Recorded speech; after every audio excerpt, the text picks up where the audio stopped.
Analysis of Variance atau ANOVA, atau bisa dibilang analisis variasi, akan kita bahas di video kali ini.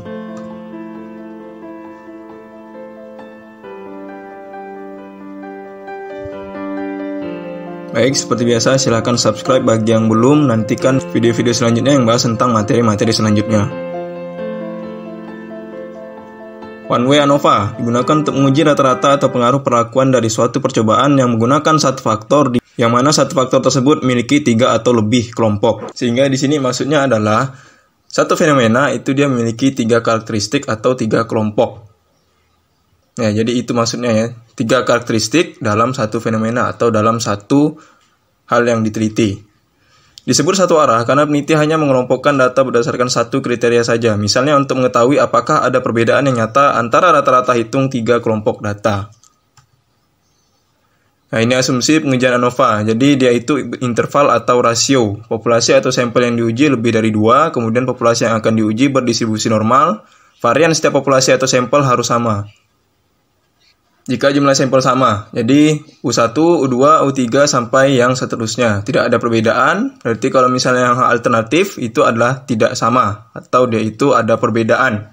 Nah, ini ANOVA satu faktor. Artinya apa? H0 diterima atau bisa dibilang tidak ada perbedaan di antara ketiga karakteristik tersebut. Jadi grafiknya itu dia sama ya. Dalam satu grafik yang sama atau bisa dibilang satu arah yang sama ya. Bisa dilihat di sini ya.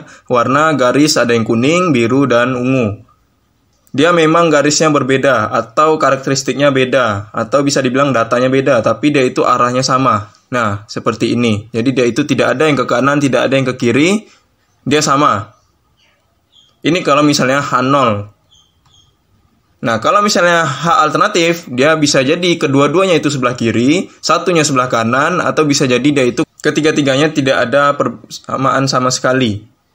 Tidak ada yang sama, ya. Nah, kalau bisa kita lihat di sini, yang sebelah kuning sama yang biru itu berada di kiri, kemudian yang ungunya berada di kanan. Nah, kalau ini dia semuanya tidak ada satupun yang sama, baik itu yang kuning dengan biru, atau misalnya biru dengan ungu, dan yang lainnya. Jadi, kalau H alternatif dia itu bisa yang seperti ini, atau yang sebelah kanan ini. Ya, jadi bisa kedua-duanya itu sebelah kiri, atau kedua-duanya sebelah kanan, satunya sebelah kiri, atau bisa jadi dia itu ketiga-tiganya itu tidak ada persamaan sedikit pun. Mencari F hitung. Nah, F hitung di sini S1 pangkat 2 bagi S2 pangkat 2. Kemudian mencari F hitung di sini memang lumayan rumit ya, karena ada turunan rumusnya. S1 pangkat 2, S2 pangkat 2. Jadi, untuk mencari F hitung itu sebenarnya simple. S1 pangkat 2 bagi S2 pangkat 2. Tapi S1 pangkat 2 dengan S2 pangkat 2, dia itu memiliki rumus turunan yang cukup banyak. Ini kita bisa lihat. S1 pangkat 2. S1 pangkat 2 di sini JKB bagi DKB. JKB itu adalah nilai kuadrat antar baris. DKB itu adalah derajat kebebasan antar grup. A-1. A itu adalah jumlah kelompok atau karakteristik dalam sampel. Itu untuk mencari yang S1-nya. S1 pangkat 2 JKB bagi DKB.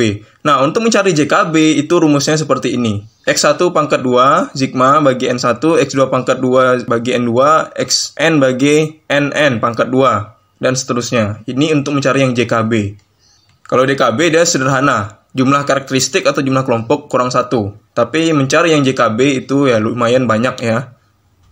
Nah, ini XN total jawaban setiap kelompok. XT sama dengan jumlah jawaban total dari setiap kelompok. Kemudian NN itu jumlah sampel, N-nya adalah total sampel atau bisa dibilang N itu populasinya. Nah, ini untuk yang S2 pangkat 2, JKD bagi DKD. Rumusnya bahkan dia identik. Rumusnya itu mirip-mirip ya. Jadi JKD, DKD, JKB, DKB. JKD nilai kuadrat dalam antar grup, N tadi adalah jumlah populasinya. Nah, ini JKD rumusnya. Dia tidak ada dibagi N lagi, dia langsung X. Ya, kita bisa lihat di sini tidak ada dibagi ya. X1, X2, Xn. Ini yang JKD. Kalau yang JKB, nah ada dibagi N1, N2 dan seterusnya. Itu perbedaan antara JKB dengan JKD. Nah, kemudian dalam ANOVA ini kita mengenal beberapa tabel. Jadi ada tabel untuk 0,05, ada tabel untuk 0,01, ada tabel 0,025, kemudian 0,1. Berarti dia ada 4 tabel untuk uji ANOVA. Jadi saya ulangi, F tabel untuk ANOVA itu dia ada 4 tabel. Dan kalian harus download semua. Tabel pertama yaitu 0,05, kemudian 0,01, 0,025, kemudian 0,1. Dan semuanya keempat-empatnya itu harus di-download. ya. 0,05, 0,1, 0,01, 0,025.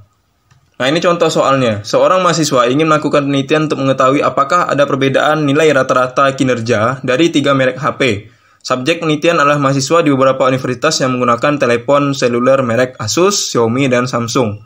Ya, ini seandainya lah ada mahasiswa yang ingin meneliti mahasiswa lain yang menggunakan telepon. Ada yang Asus, ada yang Xiaomi, dan Samsung. Untuk keperluan penelitian, jadi dia melakukan penyebaran kuesioner atau mengirim kuesioner kepada 20 orang mahasiswa. Ya, jadi 20 orang mahasiswa untuk setiap merek telepon seluler yang mereka punya. Asus, Xiaomi, dan Samsung. Karena di sini ada 3 karakteristik atau 3 jenis ya. Asus, Xiaomi, dan Samsung. Ya, kemudian di sini 20 orang. Untuk masing-masing merek itu berarti 20 kalikan 3. Karena di sini ada 3 karakteristik. Artinya totalnya menjadi 60. Nah, jumlah pertanyaan yang diajukan ada 4 pertanyaan. Jawabannya itu untuk setiap instrumen penelitian diberi skala 5 sangat puas, 4 puas, cukup, tidak puas, dan sangat tidak puas. Nah, inilah kalau misalnya dalam penelitian kuesioner. Dalam penelitian kuesioner ya biasanya memang ditandai dengan skala ya. Skala Likert namanya. Skala Likert dari 1 sampai 5. Kemudian ya 1 itu biasanya sangat rendah nilainya atau tidak puas. Kalau misalnya 5 itu sangat puas. Nah, total jawabannya ini dirangkum ke tabel ini ya. Nah, ini bisa dilihat.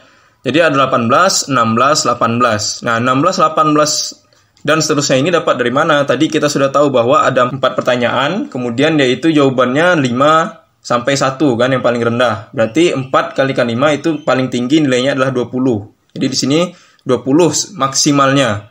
Dia tidak mungkin ada di atas 20 ya, karena tadi 4 pertanyaan, kemudian jawabannya itu dia dari 1 sampai 5.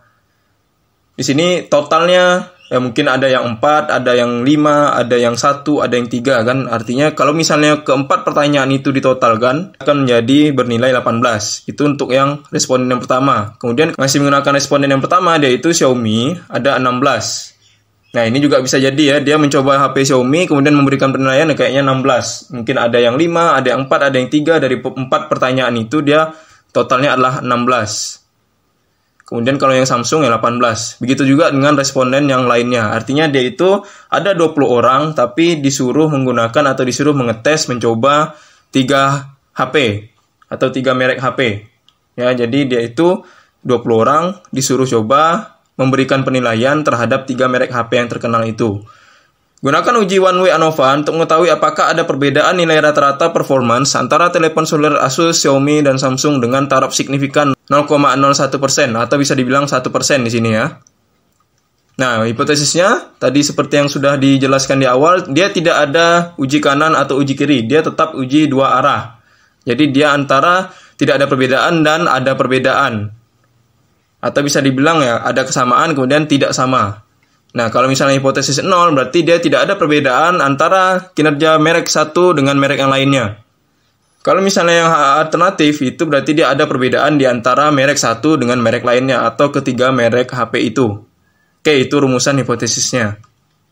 Nah, untuk mengerjakannya, kita harus membuat tabel seperti ini. Jadi, X1 pangkat 2, X2 pangkat 2, X3 pangkat 2. Artinya apa? Semua yang ada di X1 ini harus kita pangkatkan 2, X2-nya juga begitu, X3-nya juga begitu. Jadi 18 kalau dipangkatkan 2 itu 324. Kemudian 16 pangkatkan 2 itu 256, 18 pangkat 2 itu 324. 19 pangkat 2 itu hasilnya 361, ini juga 361, ini juga ya. Jadi semua yang ada di X1 ini kita pangkatkan 2, ini akan berada di sini hasilnya. Kemudian X2 kalau misalnya dipangkatkan 2 itu semuanya akan berada di sini juga semua hasilnya. X3 juga begitu. Semua yang ada di X3 ini dipangkatkan akan berada di sebelah tabel seperti ini. Artinya kalau misalnya mengerjakan one way ANOVA itu kita membutuhkan 3 kolom tambahan, yaitu X1, X2, X3. Kalau misalnya dia ada 3 karakteristik ya. Tapi kalau misalnya dia itu ada 2 karakteristik, berarti dia ada memerlukan 2 kolom tambahan. Kalau ada 5 karakteristik, berarti dia memerlukan 5 kolom tambahan. Misalnya di sini X-nya sampai 5. Berarti kalau X-nya sampai 5, otomatis ini akan nambah sampai X5 juga. Dan akan menambah 5 kolom tabelnya. Nah, ini sampai ke 20 tadi ya. Sigma itu adalah total. Sigma X1 itu adalah 337. Jadi semua yang 18, 19 dari nomor 1 sampai 20 itu dijumlahkan hasilnya 337. Begitu juga dengan yang X2. 16 sampai ke 14 itu dijumlahkan hasilnya adalah 329. 18 semuanya kalau dijumlahkan sampai ke bawah akhirnya bernilai 334. Itu masing-masing untuk X1, X2, dan X3. Kalau untuk yang dipangkatkan itu 324, 391 sampai ke 196 ini dijumlahkan. Totalnya adalah 5.755. Itu untuk yang X1 pangkat 2. Kalau yang X2 pangkat 2, 5.400. Juga pengerjaannya skemanya itu hampir sama. 256 tambah sampai ke 196 ini. 324 tambahkan sampai ke 400 di sini. Jumlahnya adalah 5.648. Ya, jadi semuanya ini ditotalkan. Masuklah ke rumus one way ANOVA yang tadi. XT adalah sigma X1 tambah sigma X2 plus sigma X3. Ini kita harus cari dulu. Jadi XT, ya, sigma X1, sigma X2 plus sigma X3. Sigma X1 itu nilainya adalah 337. Sigma X2 adalah 329. Ya, kemudian X3 adalah 34. Perlu diingat ini adalah sigma X ya, bukan berarti yang pangkat 2-nya, tapi yang X saja. Nah, makanya di sini 337, 329, 334. Kalau dijumlahkan semuanya bernilai 1000. Kemudian di sini sigma X1 pangkat 2. Sigma X1 pangkat 2 itu nilainya adalah 337. Ingat ini sigma X1 yang belum dipangkatkan ya. Makanya di sini harus berhati-hati. Ya, jadi sigma X1 dalam kurung pangkat 2. Artinya apa? Dia itu yang X1 biasa tapi dipangkatkan 2. Bukan yang X dipangkatkan 2 ya. Jadi jangan sampai salah. Atau lebih simpelnya gini aja, kalau JKB, kita itu ingin mencari JKB ya. Mencari JKB itu kita cuma memerlukan yang X1, X2, X3. Yang pangkat 2-nya ini belum kita perlukan. Ini untuk mencari yang JKD. Tapi kalau yang misalnya yang X1, X2, X3 yang biasa ini untuk mencari JKB. Ya, jadi seperti itu ya. Sigma X1 pangkat 2, artinya di sini adalah X1 yang biasa, tapi dipangkatkan 2. Ini juga X2 yang biasa, tapi dipangkatkan 2. X3 yang biasa dipangkatkan 2. Jadi bukan yang sudah dipangkatkan, tapi yang belum dipangkatkan. Nah, nanti kita pangkatkan 2. Ya, kita bisa lihat di sini dalam kurungnya ya. Makanya di sini saya berikan dalam kurung. Dalam kurung itu bermakna sangat berbeda. Dalam kurung, tidak berkurung, di luar kurung itu masing-masing memiliki makna yang berbeda. Di sini juga ya. Jadi, kalau misalnya dia itu dalam kurung X1 pangkat 2, berarti X1 yang biasa. Ini juga. Kalau misalnya dalam kurung baru dipangkatkan 2, berarti itu yang X biasanya dulu. Kalau pangkat 2-nya itu berada di dalam. Kalau pangkat 2-nya berada di dalam, X2-nya juga pangkat 2-nya berada di dalam, berarti dia adalah yang digunakan yang X pangkat 2-nya, bukan yang X biasa. Oke, ya, jadi seperti itu. JKB itu menggunakan yang X biasa. Jadi X1 pangkat 2, sigma X1 dalam kurung pangkat 2, berarti kita menggunakan X yang biasa. X yang biasa untuk yang X1 adalah jumlahnya 337. Kemudian yang X2 jumlahnya adalah 329. X3 juga 334. Makanya di sini 337, 329, dan 334. Tapi dia dipangkatkan 2. Jadi jangan sampai salah ya. Jangan sampai nanti kalian menggunakan yang ada di sini. Yang X1 pangkat 2 atau yang X2 pangkat 2. Jangan. Karena nilainya sangat berbeda. Ini 337. Sementara ini 5.700 ya. Jadi jangan sampai keliru. Jangan sampai salah. Ya, jadi 337, 329, dan 334. Kemudian dibagi N1, N2, dan N3. Karena dia ini masing-masing sama, untuk 20 responden, berarti dia masing-masing juga 20. Dan memang juga 20. Ya, ini ya, sampai di sini semuanya berjumlah 20. Ya, 20, 20, 20 ya. Sehingga di sini adalah 20 ke tiga-tiganya. Kemudian dikurangkan dengan 1000. 1000 itu yang barusan kita cari ini. Nah, 1000 dibagikan dengan 60. Kenapa 60? Karena dia totalnya ada 60. Ya, di sini ada 20, tapi ada 3 merek HP yang dicoba. Berarti dia 60 kan? 20 kali 3, 60. Atau bisa dibilang ya udah gini aja. 20 tambah 20 tambah 20 itu hasilnya adalah 60 di sini. Oke, 337 dipangkatkan 2 itu 113.569. 329 pangkat 2 itu 108.241. Kemudian 334 pangkat 2 itu hasilnya adalah 111.556. Dibagi dengan 20 semuanya. Kemudian di sini dikurang dengan 1000 pangkat 2 bagi 60. Ya, 1000 pangkat 2 itu hasilnya adalah 1 juta dibagikan dengan 60. Boleh juga caranya itu 113 ini ditambahkan dengan 108, ditambahkan dengan 111, dibagi dengan 20. Bisa juga. Ada juga langsung dibagi 113 bagi 20, 108 bagi 20, 111 bagi 20. Bisa juga seperti itu. Artinya dia itu bisa kedua-duanya. Boleh kalian tambahkan dulu bagi 20, atau ini langsung dibagi, kemudian baru ditambahkan. Hasilnya pasti sama. Ya, jadi dia tidak akan mungkin berbeda. Hasilnya pasti sama. Kalau misalnya ada perbedaan, berarti ada kesalahan hitung. Kenapa juga di sini bisa langsung ditambah? Karena penyebutnya sama kan? Ya, sebelumnya itu penyebutnya berbeda, jadi tidak bisa langsung kita tambahkan, kita kurangkan, tidak bisa. Tapi kalau di sini sudah penyebutnya sama, ya langsung aja kita bisa tambahkan. Nah, yang tadi saya bilang boleh itu ditambahkan dulu baru bagi 20, boleh juga ini langsung dibagi semuanya, dan hasilnya juga pasti akan sama.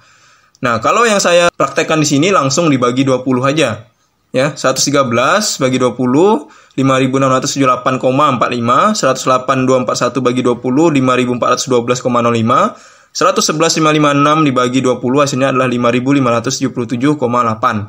1 juta bagikan 60 hasilnya adalah 16.666,67. Nah, ini 5.678 ditambahkan dengan 5.400 ditambahkan dengan 5.500 dikurangkan dengan 16.000 itu hasilnya adalah 1,63.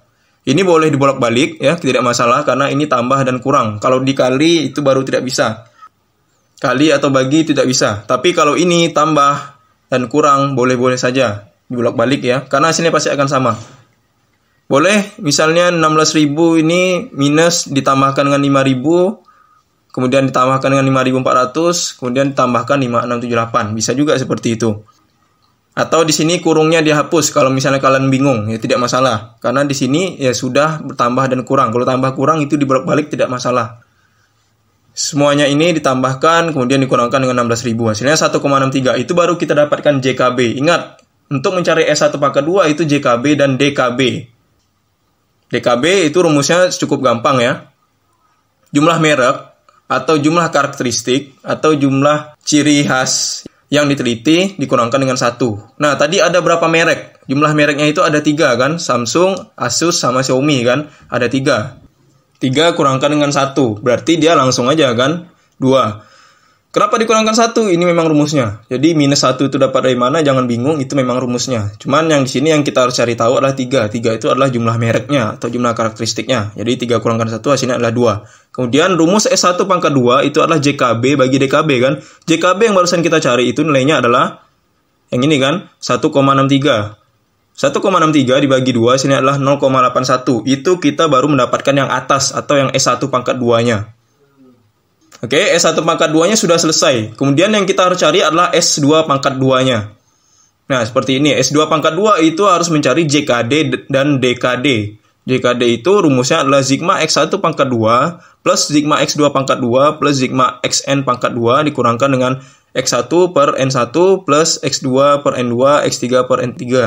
Nah, kemudian di sini X1 pangkat 2. Ingat, coba perhatikan kurungnya. Kurungnya itu dia berada di luar kan, sementara pangkat 2-nya berada di dalam. Berarti apa? Kita menggunakan yang pangkat 2, bukan yang X biasa. Jadi X1 pangkat 2, X2 pangkat 2, XN pangkat 2, semua ini kita harus menggunakan yang pangkat 2. Lihat, kurungnya berada di luar. Beda dengan yang ini ya, JKB ya. Nah, JKB itu dia kurungnya berada di dalam, pangkat 2-nya berada di luar. Berarti ini menggunakan X yang biasa saja. Sementara kalau yang JKD, dia pangkat 2-nya berada di dalam dan kurungnya berada di luar. Berarti kita itu harus menggunakan yang pangkat 2-nya, bukan yang X biasa. Oke, berarti X1 pangkat 2, X2 pangkat 2. Kita bisa lihat kembali di rumus yang tadi. X1 pangkat 2 itu adalah 5.700, X2 pangkat 2 itu adalah 5.400, dan X3 pangkat 2 itu adalah 5.600. Ya, jadi X1 pangkat 2, X2 pangkat 2, X3 pangkat 2. 5.700 plus 5.400 plus 5.600. Nah, di sini ya, 5.700, 5.400, dan 5.600. Kemudian yang ada di sini, aduh kok kelihatannya rumit sekali ya, bagi-bagi, kemudian juga harus dipangkatkan, dalam kurungnya juga berbeda. Kalau misalnya kalian jeli atau memperhatikannya, bisa dilihat di sini ya, ini sebenarnya hampir sama dengan yang rumus JKB di awal. Nah, yang di sini. Ya, jadi rumus yang JKB yang ini saja ya, yang dalam kurung ini. Sigma X1 dalam kurung pangkat 2, Sigma X2 dalam kurung pangkat 2, Sigma X3 dalam kurung pangkat 2. Ya, kita lihat di sini bagi N1, bagi N2, bagi N3. Rumus JKB yang hanya sepotong ini saja ya. Nah, sama kan? Jadi Sigma X1 dalam kurung pangkat 2, Sigma X2 dalam kurung pangkat 2, Sigma X3 pangkat 2, kemudian bagi N1. Bisa dibilang apa? Ini sebagian sama. Rumus JKD itu menggunakan sebagian dari rumus JKB. Ya, kita bisa perhatikan sama-sama di sini. Rumusnya benar-benar sama dengan yang ada di JKB. Jadi rumusnya itu sebagian ada kesamaan. Jadi kalau misalnya seperti itu tidak perlu kita cari lagi kan nilai yang ada di sini kan, karena nilai yang ada di sini sudah kita cari tadi. Nilai yang ada di sini sudah kita dapatkan tadi ya. Jadi 5.600 tambah 5.400 dan 5.500 tadi. Nah, tidak perlu kita repot-repot mencari atau menggunakan angka itu lagi kan. Tidak perlu kita harus menambahkan, membagi, membangkatkan 2 lagi. Tidak perlu, karena ini sudah kita peroleh di sebelumnya. Sudah kita dapatkan sebelumnya, sehingga tidak repot. Jadi jangan berpikir bahwa ini rumusnya banyak, harus dipangkatkan 2, bagi lagi dan sebagainya. Padahal rumus ini sebenarnya kan sama dengan yang ada di JKD. Jadi saya ulangi, sebagian rumus JKB itu akan dipakai di JKD. Nah, di sini ya. Jadi jangan sampai bingung, jangan sampai langsung berpikiran bahwa ini akan sulit. Ya, tidak seperti itu. Selama kita itu jeli, pasti bisa mengerjakannya. Ya, selama kita itu teliti. 5.700, 5.400, dan 5.600 di sini, itu tadi sudah saya jelaskan. Kemudian ini dapat dari mana juga sudah saya jelaskan ya, sebagian dari yang ada di JKB. Boleh nih kalian tuliskan kembali seperti ini, 337 bagikan 20, atau langsung aja hasilnya, 16.668, itu dapat dari mana? Dapat dari yang JKB ini kan, JKB itu yang sudah saya bilang tadi, sebagian rumusnya itu masih sama, masuk ke JKD. Jadi langsung aja 5.678 plus 5.412 plus 5.57, itu hasilnya adalah 16.876. Ingat, ini jangan sampai kalian masukkan semua ya, karena di sini hanya yang dalam kurung ini saja kan, atau bisa dibilang yang 3 ini hasilnya yang di bawah ini kan. 1 juta bagikan 60 itu hasilnya 16.666. Itu tidak masuk ke yang hitungan JKD tadi. Yang JKD hanya yang sebagian ini saja, atau yang 3 ini ya. Oke ya, jadi itulah dapat 16.668,3. Hasil penambahan dari 5.600, 5.400, dan 5.500. Ya, jadi 16.668 itulah hasilnya. Ini juga yang tadi 16.800 itu dapat dari yang 5.700, 5.400, dan 5.600. Nah, 6.876 dikurangkan dengan 16.600 itu hasilnya adalah 210. Itu untuk yang JKD. Kemudian kita harus mencari yang DKD. Nah, DKD itu adalah jumlah populasinya atau jumlah sampelnya tadi dikurangkan dengan jumlah karakteristik atau N kurang A. Jumlah populasinya itu adalah 60. 60 dapat dari mana? Kan tadi adalah 20 kan? 20 orang, kemudian ada 3 karakteristik, berarti 20 kalikan 3 itu hasilnya adalah 60. Atau bisa kita lihat tabel ini lagi. Nah, ini kan. Jadi ada 20, kemudian di sini ada 3 merek kan, berarti ya kalau misalnya semuanya ini total adalah 60 kan, atau bisa dibilang ya 20 dikalikan dengan 3 merek. Ya, jadi seperti itu ya, dapat 60 ya. Kemudian kurangkan dengan 3. 3 itu adalah apa? Jumlah karakteristik atau bisa dibilang jumlah mereknya. Mereknya ada 3 kan? Nah, karena mereknya ada 3 ya berarti dikurangkan dengan 3. Kalau mereknya ada 5 ya kurangkan 5. Mereknya ada 2 ya berarti kurangkan 2. Mereknya ada 10 ya berarti ada 10. Nah, karena di sini ada mereknya 3, berarti ya kurangkan dengan 3. 60 kurangkan 3 hasilnya adalah 57. Sehingga di sini kita sudah dapat ya DKD-nya dan JKD-nya. Ya, berarti JKD 210 dibagikan dengan 57. Nah, ini ya. Ini JKD yang barusan sudah kita dapatkan. DKD juga begitu, 57. 210 bagi dengan 57 hasilnya adalah 3,7. Itu untuk yang S2 pangkat 2. Nah, jadi cukup panjang ya. Di sini untuk mencari S1-nya aja rumus turunannya cukup banyak. Ya, untuk mencari yang S2-nya juga ada rumus turunannya lagi.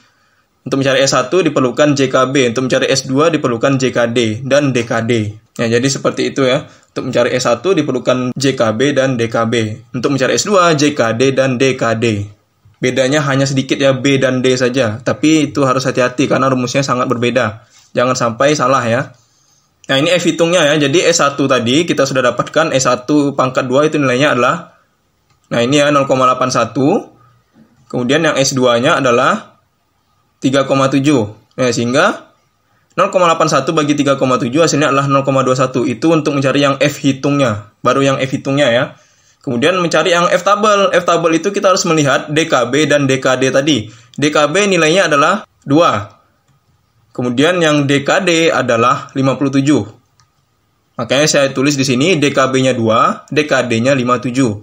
Kemudian alfanya tadi berapa? 0,01. Di soal alfanya adalah 1% atau 0,01. Berarti kita itu harus mencari yang F tabel 0,01 baru 2 dan 57. Jadi jangan sampai kalian itu mencari 257 baru 0,01. Salah. Urutannya itu harusnya 0,01 dulu baru kita cari 2 dan 57. Artinya apa? Kita itu harus mempunyai tabel yang 0,01 dulu baru kita akan mencari nilai F tabelnya. Ya, sebelumnya sudah saya bilangkan bahwa Untuk F tabel dalam ANOVA itu dia ada 4 kan? Ada 0,05, 0,025, 0,01, 0,1. Nah, kalau yang di soal ini 0,01 berarti kita itu harus mendownload yang 0,01 tabel signifikan yang 1% ya. Baru kita mencari 2 dan 57. Oke, kita bisa langsung lihat di sini tabel signifikan 0,01 kemudian 2 dan 57.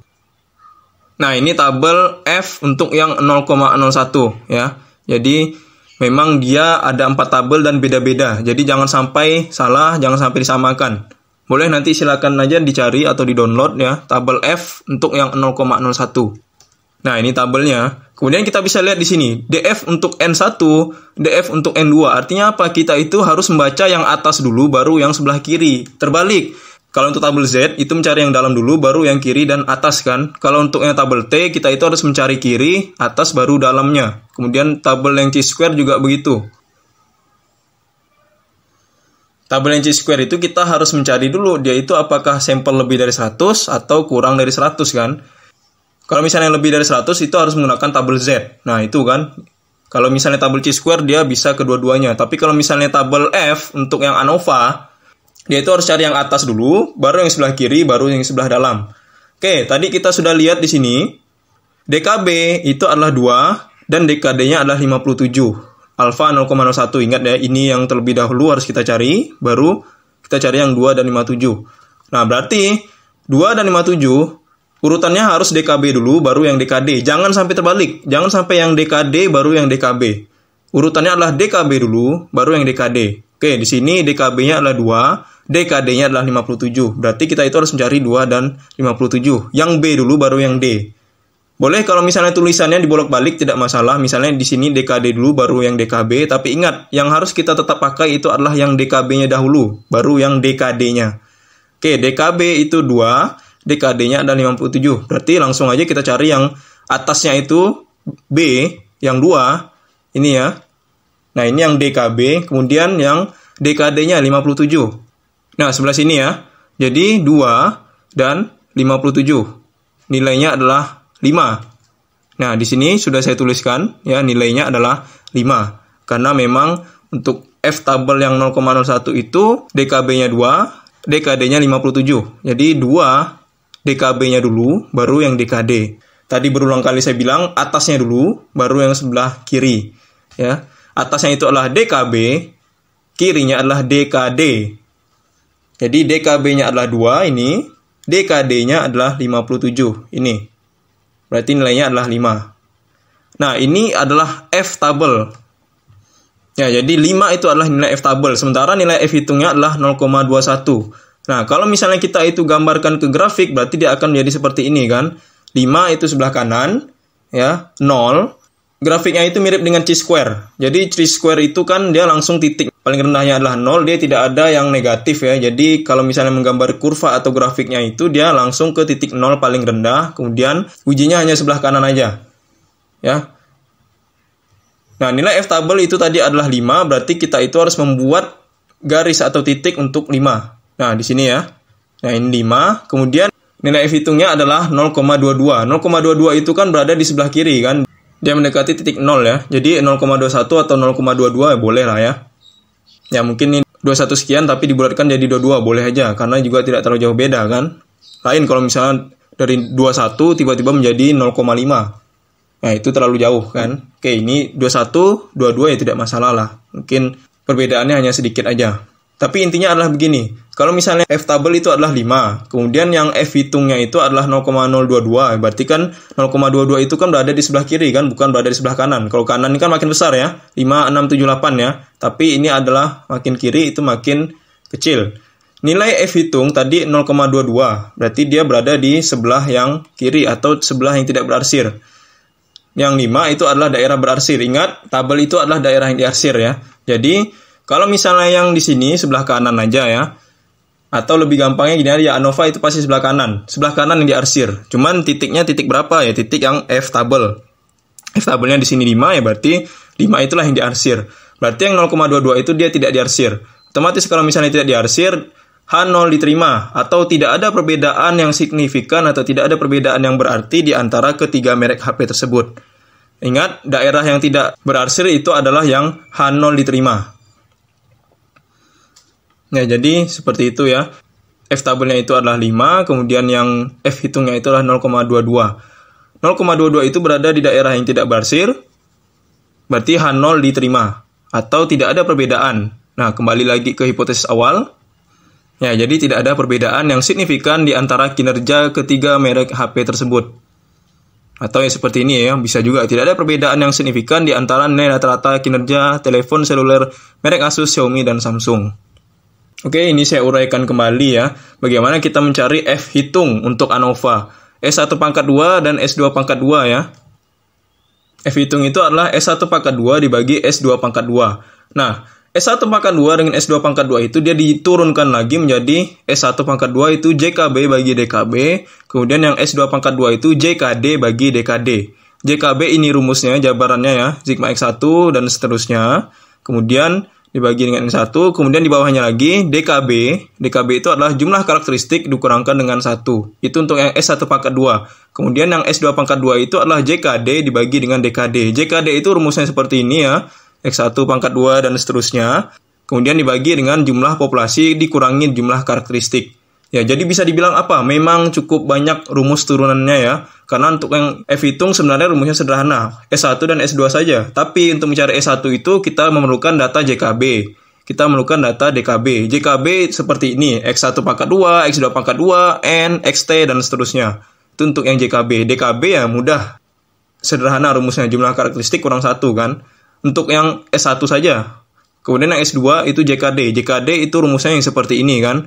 X1 pangkat 2, X2 pangkat 2. Ingat ini kurungnya berbeda ya. Kalau misalnya kita review kembali, lihat. Untuk yang JKB rumusnya ini X1 dalam kurung pangkat 2. Rumusnya ada sebagian masuk ke JKD. Jadi sebagian rumus JKD itu ada masuk sebagian rumus JKB. Ya, kita perhatikan di sini ya. Sama ya. Dengan yang JKB ini. Sama persis dan tidak ada sedikit pun perbedaan. Paling hanya N saja. N itu maksudnya nilai yang seterusnya kan, atau nilai yang berikutnya. Berarti ini bisa diganti jadi 3, 4, dan seterusnya. Jadi rumusnya sama persis. Yang tadi sudah saya bilang. Kemudian itu rumus DKD. Kemudian DKD itu jumlah populasi kurangi dengan jumlah karakteristik. Ini juga rumusnya cukup simpel ya untuk yang DKD. Jadi DKB dengan DKD itu rumusnya tidak terlalu rumit. Yang rumit adalah JKB dan JKD. Nah, kalau sudah kita dapatkan semua ini, dapatlah nilai F hitung. Mencari nilai F tabelnya itu kita harus tahu dulu berapa taraf signifikannya. Kita harus cari tahu dulu taraf signifikan. Di awal tadi sudah saya bilang, nilai taraf signifikan itu ada 4. Ada 0,05, 0,01, 0,1, dan 0,025. Nah, ini dulu kita harus cari tahu dulu taraf signifikan yang kita pakai itu berapa. Yang 0,05, yang 0,01, yang 0,1 atau 0,025. Kalau 0,05 itu adalah 5%. Kalau 0,01 itu adalah 1%. Kalau 0,1 itu adalah 10%. Kalau 0,025 itu berarti 2,5%. Nah, kalau sudah tahu kita taraf signifikannya, langsung kita harus mencari nilai DKB dan DKD. Ini ingat juga rumusnya atau urutannya harus DKB dulu baru yang DKD. DKB itu misalnya nilainya adalah 1, DKD adalah nilainya 44 misalnya.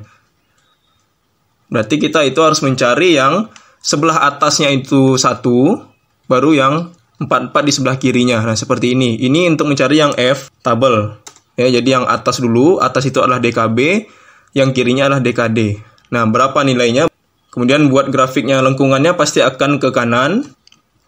Tadi nilai F tabelnya berapa, itulah yang akan diarsir. Kemudian nanti kita bandingkan ke F hitung. F hitungnya berapa, baru kita bisa menentukan yaitu masuk ke daerah penolakan atau penerimaan.